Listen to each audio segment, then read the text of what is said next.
மோசே மீதியான் தேசத்து ஆசாரியனாய் இருந்து ஆடுகளை வனாந்தரத்தின் பின்புறத்திலே ஓட்டி கடவுளின் பர்வதமாகிய ஓரேப் மட்டும் வந்தான்.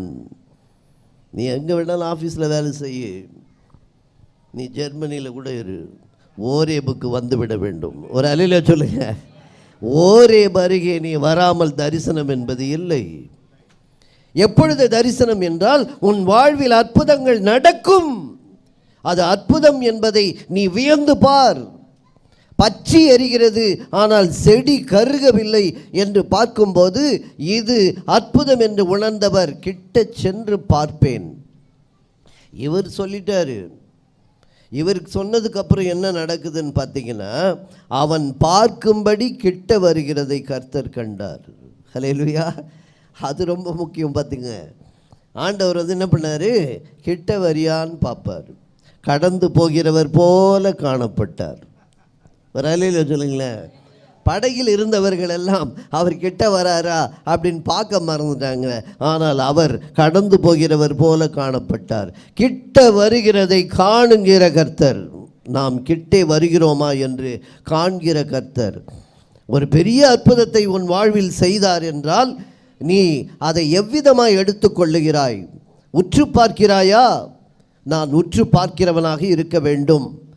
தேவாலயத்தின் வாசலிலே ஒரு முடவனாக இருந்த, பிறவையில் முடவனாக இருந்த ஒரு வாலிபன் அங்கே இருந்தான் என்றும், யோவானும் பேதுருவும் அவனை பார்த்து எப்படி பார்த்தார்கள்? உற்று பார்த்தார்கள். ஹல்லேலூயா. நாம் உற்று பார்க்கிறவர்களாக இருக்க வேண்டும். யாரை உற்று பார்க்க வேண்டும்? யாரை உற்று பார்க்க வேண்டும்? இந்த ஹாலிடேஸில் நீங்கள் யாரெல்லாம் உற்று பார்க்கணுன்னு கொஞ்சம் யோசித்து பாருங்கள். நமக்கு லீவு கொடுத்துட்டாங்க. எதுக்கு லீவு கொடுத்தாரு? அவனை கொடுத்தான், ஆண்டவர் நமக்கு கொடுத்தார். ஏனென்றால் நீ நற்செய்தியை எடுத்து செல்ல வேண்டும் என்பதற்காக உனக்கு கொடுக்கப்பட்டது. அப்படித்தான் நாம் எடுத்துக்கொள்ள வேண்டும். எரேமியா 6:20 என்ன சொல்லுகிறது? இங்கிலீஷ் பைபிள் யாராவது வச்சுருக்கீங்களா? For what purpose to me comes frankincense from Sheba and sweet cane. Sweet cane அப்படின்னா என்னது? கரும்புன்னு அர்த்தங்க. ஒரு அழில சொல்லுங்களேன், கரும்பு நம்ம பைபிளில் கூட இருக்குது. அங்கே 3 கட்டி வச்சுருக்கானேன்னு நினைக்காதீங்க. அதெல்லாம் நமக்கு அப்படின்னாதீங்க. எத்தனை பேர் பொங்கல் கிஃப்ட் வாங்கினீங்க? ரேஷன் கடையில் கரும்பு கொடுத்தா வாங்க மாட்டீங்க? வாங்குங்கள், ஆனால் கொடுக்க வேண்டிய பிரதியை கொடுங்கள். ஹல்லேலூயா. கரும்பை வாங்கி கைப்பிரதி கொடுக்க வேண்டியவர்கள் நாம். ஒரு அள்ளியில் சொல்ல மாட்டியா? கைப்பிரதியை கொடுப்பதற்கு கரும்பை வாங்கி கொள்ளுங்கள். கர்த்தருடைய வார்த்தை எப்படி இருக்குமா? தேனினும் அதான் கரும்பு. ஹல்லேலூயா. நமக்கு கரும்பை கொடுத்த கர்த்தர். ஆகையால் நாம் இந்த விடுமுறை நாட்களிலே நாம் என்ன செய்ய போகிறோம்? நாம் புறப்பட போகிறோமா? உற்று பார்த்தாகிவிட்டது. நீ ரட்சிக்கப்பட்ட போதே நீ உற்று பார்த்து விட்டாய். நீ வருகிறதை கர்த்தர் கண்டு விட்டார். உனக்கு ரட்சிப்பை வழங்கி விட்டார். நீ ரட்சிக்கப்பட்டு விட்டாய். ஆனால் நீ தரிசனத்தை எவ்விதமாக, அழைப்பை எவ்விதமாக ஏற்றுக்கொள்ளுகிறாய் என்பது மிக மிக முக்கியம்.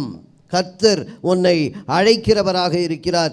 ஏனென்றால் அதே மோசேயிடம் அவர் என்ன சொல்லுகிறார் என்றால் 10ஆம் வசனத்திலே, நீ இஸ்ரவேல் புத்திரராகிய என் ஜனத்தை எகிப்திலிருந்து அழைத்து வரும்படி உன்னை பார்வோனிடத்துக்கு அனுப்புவேன் வா. கர்த்தர் உன்னை அனுப்ப வேண்டும் என்றால் நீ ஓரேப் வர வேண்டும். கர்த்தர் உன்னை அனுப்ப வேண்டும் என்றால் நீ தரிசனம் காண வேண்டும். கர்த்தர் உன்னை அனுப்ப வேண்டும் என்றால் தரிசனத்தை உற்று பார்க்க வேண்டும். கிட்ட வர வேண்டும். கிட்ட வருகிறதை கர்த்தர் காண்பார்.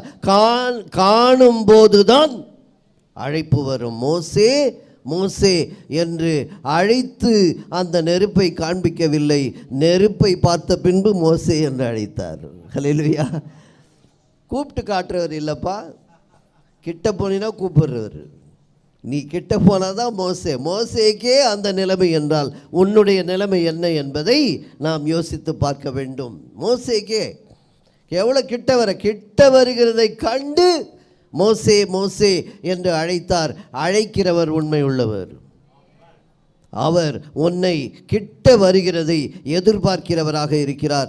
அது மட்டுமல்ல, உன்னை அனுப்புவேன் வா என்று சொன்னார். நெருப்பல்ல, அது தரிசனம். முதல் சாப்டர் முடிஞ்சிருச்சு. இப்போதான் முதல் சாப்டரே முடியுதா?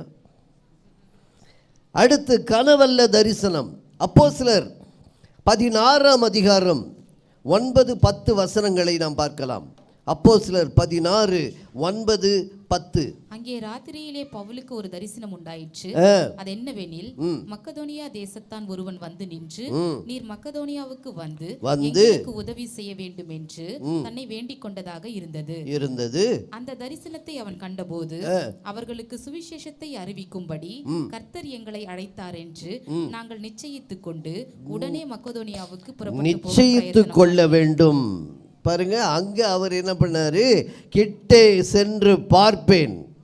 இவர் என்ன சொல்றாரு? நான் நிச்சயித்து கொண்டேன். என்னத்தை நிச்சயித்து கொண்டேன்? நான் புறப்படுவதற்கு இது தரிசனம்தான் என்பதை நான் நிச்சயித்து கொண்டேன். வசனம் தெளிவாக இருக்கிறது. கர்த்தர் எங்களை அழைத்தார் என்று நாங்கள் நிச்சயித்து கொண்டு புறப்பட்டு போக பிரயத்தனம் பண்ணினோம். புறப்பட்டு போக பிரயத்தனம் எப்படி இருக்கிறது? நான் புறப்படுவதற்கு பிரயத்தனம் செய்கிறேனா? அப்போ இந்த கனவல்ல தரிசனம் என்று வரும்போது அதில் 3 காரியங்கள். அது என்ன என்றால், தூய ஆவியானவர் துணை செய்வார். ஒரு அல்லேலூயா சொல்லுங்க. புறப்பட்டு போக பிரயத்தனம் பண்ண வேண்டும். நற்செய்தி அறிவிக்க நிச்சயித்து கொள்ள வேண்டும். 3 விஷயம் இதுலேயும் இருக்கு. தூய ஆவியானவர் துணை செய்வார். தூய ஆவியானவர் வெறும் பவுலுக்கு மட்டும்தான் செஞ்சாரா அப்படின்னு ஒரு கேள்வி வருது இல்லையா? மோசேவுக்கும் தூய ஆவியானவர் துணை நின்றார். எண்ணாகமம் 11ஆம் அதிகாரம் 17ஆம் வசனம். எண்ணாகமம் 11:17 வாசிங்க. அப்பொழுது நான் இறங்கி வந்து அங்கே உன்னோடே பேசி ஒருவன் மாத்திரம் ஜனங்களின் பாரத்தை சுமக்காமல் உன்னோடு கூட அவர்களும் அதை சுமப்பதற்காக உன்மேல் இருக்கிற ஆவியை அவர்கள் மேலும் வைப்பேன். பாத்தீங்களா? உன்மேல் ஒரு பரிசுத்தாவியானவரை நான் உன்மேல் வைத்திருக்கிறேன், நீ அவர்களுக்கு வைப்பாய் என்று சொல்லி உன்மேல் வைத்த. இப்ப வைக்க போறேன்னு சொல்லல. மோசேவுக்கும் யார் துணை நின்றார் என்றால் பரிசுத்த ஆவியானவர் துணை நின்றார். அதே போல இங்கே பவுலடிகளாருக்கு என்ன நடந்தது என்றால், இந்த அப்போஸ்தலர் 9ஆம் அதிகாரம் 17ஆம் வசனம் வாசிங்க பார்க்கலாம். அப்பொழுது அனனியா போய் வீட்டுக்குள் பிரவேசித்து அவன் மேல் கையை வைத்து, சகோதரனாகிய சவுலே, வந்த வழியிலே உனக்கு தரிசனமான இயேசுவாகிய கர்த்தர் நீ பார்வை அடையும்படிக்கு பரிசுத்த ஆவியினாலே நிரப்பும்படிக்கும் பரிசுத்த ஆவியினாலே நிரப்பப்படும்படிக்கு. ஆகையால் பவுலுக்கும் அங்கே முதல் தரிசனம் என்று கர்த்தர் காண்பித்த போது அவருக்கும் பரிசுத்த ஆவியானவர் தான். அப்போ இயேசு கிறிஸ்துக்கு எங்கங்க அவர் உற்பவிக்கப்பட்டதே? ஒரு அல்லேலூயா சொல்லுங்க. அது மட்டுமல்ல, அதோடு விட்டுவிடவில்லை. லூக்கா 4ஆம் அதிகாரம் 1ஆம் வசனம். இயேசு பரிசுத்த ஆவியினாலே நிறைந்தவராய் யோர்தானை விட்டு திரும்பி ஆவியானவராலே வனாந்தரத்துக்கு கொண்டு போகப்பட்டார். யார் கூட்டு போனது? எங்க கூட்டு போனாரு? அதனால் ஞாபகம் வச்சுங்க. இயேசு கிறிஸ்துவ வனாந்தரத்துக்கு கூட்டு போந்த யாரு? ஆவியானவர். பரிசுத்த ஆவியானவர் உன்னை அழைத்து செல்லுகிறார், இல்லை அனுப்பி வைப்பார், இல்லை கடிந்து கொள்வார். இந்த 3 ஒர்க்கு அங்கே தெளிவாக நடந்துகிட்டே இருக்கும். பரிசுத்த ஆவியானவர் நம்மோடு கூட இருக்கிறார், நம்மோடு துணை செய்கிறார், நாம் செல்லும் போது உடன் வருகிறார். அப்படிப்பட்ட அந்த பரிசுத்த ஆவியானவர் இயேசு கிறிஸ்துவையே சோதனை செய்யப்படும்படிக்கு அழைத்து சென்றவர் வேறு யாரும் அல்ல, பரிசுத்த ஆவியானவர். அதோட விட்டு போயிட்டாரா? 14ஆவது வசனம் வாசிங்க. பின்பு இயேசு ஆவியானவருடைய பலத்தினால் கலிலேயாவுக்கு திரும்பி போனார். மறுபடியும் கொண்டு போய் மறுபடியும் ரிட்டர்னும் கூட்டு போவார். அதனால பயப்படாதீங்க. வனாந்தரத்துக்கு கூட்டு போவாருன்னு சொல்லி பயந்துடக்கூடாது. நிச்சயமாக நம்மை பலப்படுத்தி கலிலேயாவுக்கு அழைத்து செல்லுகிறவர் பரிசுத்த ஆவியானவர். அப்போ இயேசு கிறிஸ்துவின் ஊழியம் தொடங்கும் போதும் பரிசுத்த ஆவியானவர் அழைத்து சென்றார். மோசேவுக்கும் பரிசுத்த ஆவியானவர், பவுலுக்கும் பரிசுத்த ஆவியானவர்.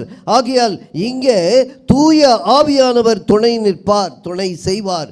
புறப்பட்டு போக பிரயத்தனம் பண்ண வேண்டும், நற்செய்தி அறிவிக்க நிச்சயம் செய்து கொள்ள வேண்டும்.